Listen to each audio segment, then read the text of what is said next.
Hi, my name is Dr. Uri Burstyn. I'm a veterinarian in Vancouver, BC, and I'd like to welcome you to my series of practical skills for pet owners. I'm very excited to be making this video today. I think I promised you guys that once we hit 100,000 subscribers, I would share with you the story of Mr. Pirate and how he came into my life. And honestly, I couldn't wait for that to happen because I absolutely want to tell you this story. And here we are. And fittingly, of course, he's on my shoulder right now. His butt may or may not be blocking the microphone, but please forgive any sound issues we may have. And before I get into it, please remember to squish that subscribe button and to hit the bell notification icon next to it so that you guys get updates on my latest uploads, live streams, and any other time videos goodness is happening. So now that you've done all that, let me tell you about how I met Mr. P. So, as some of you may have heard, I attended veterinary school in Sydney, Australia. Like most vet students, I spent a certain amount of time in vet clinics, volunteering, observing, getting sort of experience before completing my professional training. In the summer between first and second year of vet school, I was hanging out at a veterinary clinic on the Central Coast, just north of Sydney. And if I remember correctly, it was during lunch. We're in the staff room at lunch, and a woman came to the front desk of the veterinary clinic. And with her was a box, and in the box were two kittens. And she had found this box at Wyong train station with two kittens abandoned inside, both beautiful little cute tabbies who were maybe a week old. Their eyes looked like they hadn't quite opened yet, or maybe they were just opening up. So around a week old. And she said that she wanted to raise them, but two kittens was too much work, and she was wondering if there was anyone at the clinic who'd wanted to raise a kitten. So of course, everybody said, Yuri, you're a vet student. Every vet student should raise at least one kitten in their life. And I can't say this is wrong. I think everyone should have this experience, vet student or no, but especially vets. Now, when I moved to Australia, I was going there for school. I knew I was going to be in Australia for 5 years, and I had just finished my undergraduate degree in Canada before then. And I didn't have a pet, but I grew up with pets. I had pets my whole life before going off to university. And I always had this thought that maybe when I went to Australia, I would adopt some like mangy, old, undesirable senior feline, just some sick old thing that was 17 years old and nobody else would want it. And I was going to adopt this cat and give him or her a nice place to live. And was kind of thinking it's probably unlikely that they would live longer than my tenure in Australia. I certainly did not plan on adopting a kitten. And of course, on that morning, everyone was telling me how, oh, excuse me one moment, I feel some feline motion. Oh, hello. And of course, that morning, everybody was telling me, hey, telling your story, Mr. P. So that morning, everyone was telling me about how the Australian SPCA, now I don't know if this is still the case, but back in those days, they would not accept cats less than 1 kilogram in size, just mostly because they were just flooded with kittens. And this is really sad that they had so many kittens, they would just euthanize anything other than 1 kilo or under 1 kilo. It was just too much work for them to handle. There's too many cases. And unfortunately, this is often a problem that faces animal shelters everywhere in the world. So everybody was telling me, oh, you just have to raise him for a few weeks, and once he's a kilo, the SPCA will take him, and he's not going to be a problem anymore. So naturally, 4.5 years later, he was flying back to Canada with me, so clearly that didn't happen. But I said, all right, yeah, I'll raise a kitten. Absolutely, I love cats. I'm an enthusiastic vet student. I will definitely raise a cat.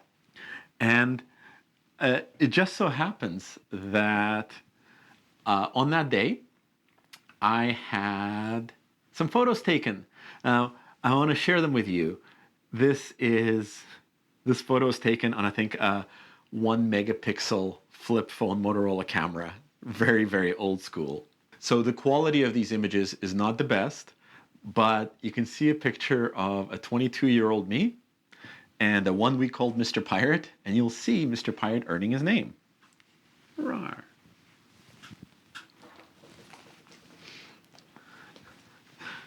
So if you have a look here, you'll see this chubby little cat fitting in the pocket of my scrubs. He was so small, he could just fit right into my breast pocket. Yeah. Can you believe it, Pirate? You were that small. And over here, you can see a photo of Mr. Pirate earning his name. You can see a little tabby splotch climbing up on my shoulder. It was the first thing he did when he came into my life, was he climbed out of a box, found at Wyong train station, and right up on my shoulder.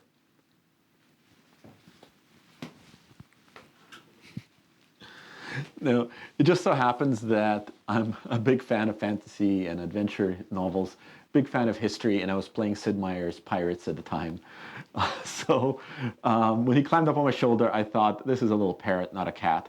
But Parrot wasn't a very good name, so I thought Pirate. It's going to be Pirate. And so he became Mr. Pirate right away.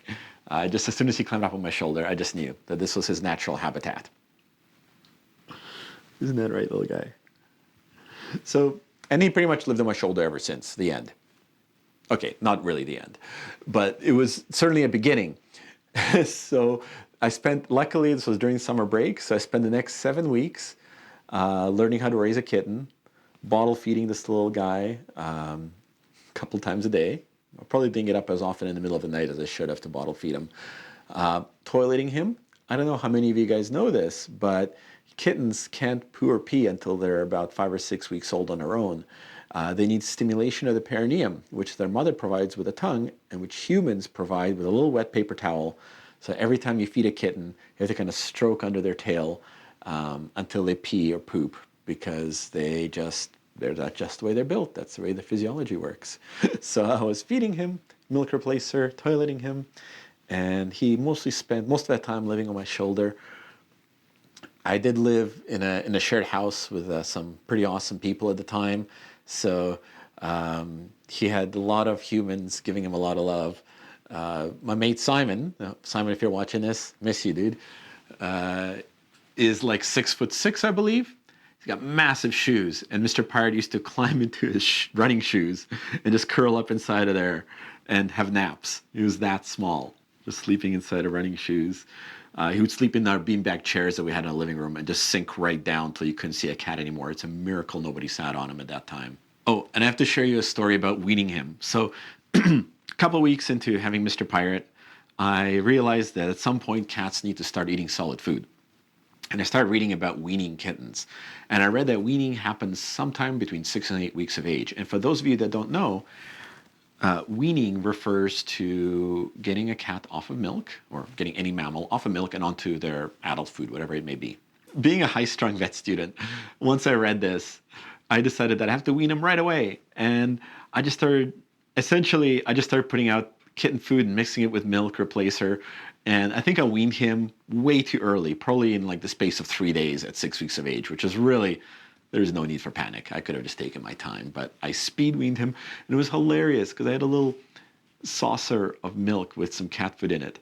And Mr. Pirate, because he had no proper cat mother to show him how to eat food, he would just open his mouth and just walk across the saucer. And he would just walk across the saucer scooping food. He was like a little whale shark. He would just walk back and forward across the saucer, and like some food would end up in his mouth every time. It was the most ridiculous thing ever. It's one of the many ways in which I failed him. So time came and went, and eventually this little guy got to be over 1 kilo in size. And one morning I looked at him, and he looked back at me, and I'll admit, for about 1/60th of a second, I thought, oh my God, is it time to say goodbye to him? And then I immediately realized that there's no way in hell I was going to be parted from this awesome little cat whom I raised. And that was that. We decided to be roommates together, and he's been a huge part of my life ever since. He's traveled with me from Australia to Canada to the States, back to Canada, from being a vet student to being a doctor, being an intern, being a practice owner. He's been with me through it all.